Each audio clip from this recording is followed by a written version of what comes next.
जय श्री कृष्णा मित्रों, हम जानेंगे कि हम कर्म में अकर्म की अवस्था को कैसे और क्यों प्राप्त करते हैं।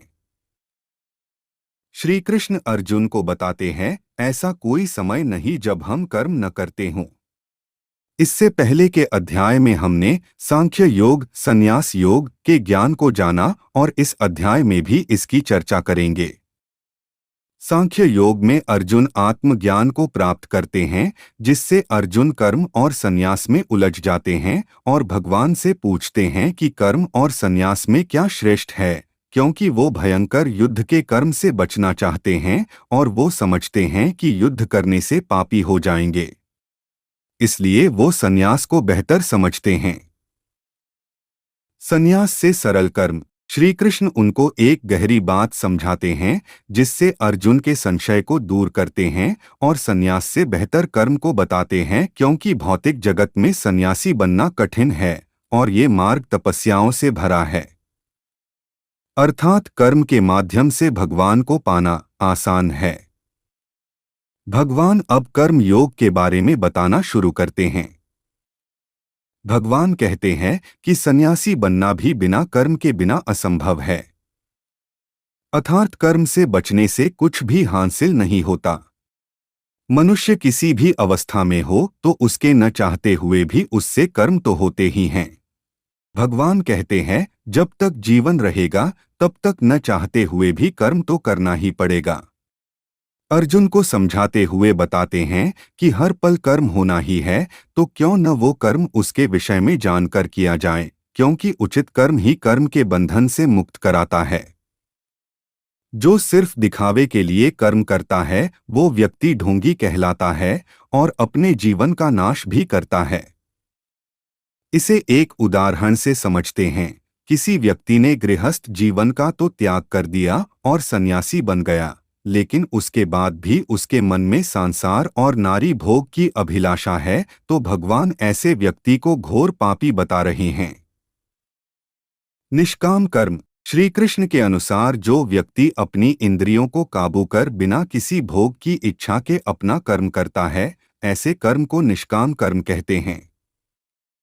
इस प्रकार का कर्म और इसका फल भगवान को समर्पित करते हैं, ऐसे व्यक्ति श्रेष्ठ और संपूर्ण कर्मयोगी होते हैं। ऐसे व्यक्ति के सामने चाहे कोई सुंदर नारी या कोई स्वादिष्ट भोजन ही क्यों न आ जाए, वो व्यक्ति अपने कर्म से नहीं भागता और अपने कर्म को निष्ठापूर्वक पूरा करता है। भगवान यहाँ हमें यज्ञ की महिमा बताते हैं। उनके अनुसार यज्ञ के द्वारा शुरू किया गया कर्म श्रेष्ठ होता है, अर्थात श्री भगवान के लिए किया गया यज्ञ देवी देवताओं को फलीभूत करता है और कर्मयोगी प्रसाद रूप में देवताओं का आशीर्वाद प्राप्त करता है। और भगवान कहते हैं, जो बिना यज्ञ के कर्म करता है वो स्वार्थी और लोभी होता है, अर्थात अहंकारी।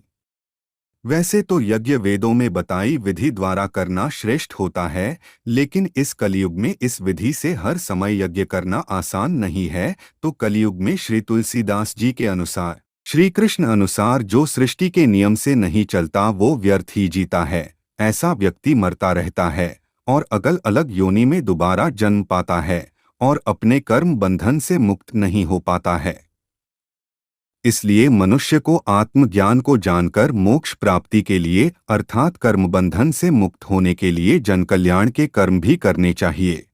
श्री कृष्ण के अनुसार अगर जीवन को अच्छा बनाना चाहते हैं और सही प्रकार से कर्म करना चाहते हैं तो हमें भोगों को त्यागना चाहिए, क्योंकि तभी हम अपने कर्मों द्वारा श्रेष्ठ बन पाएंगे और ऐसी मिसाल बना सकेंगे जिसको दूसरे व्यक्ति भी अपने जीवन में पालन कर सकें।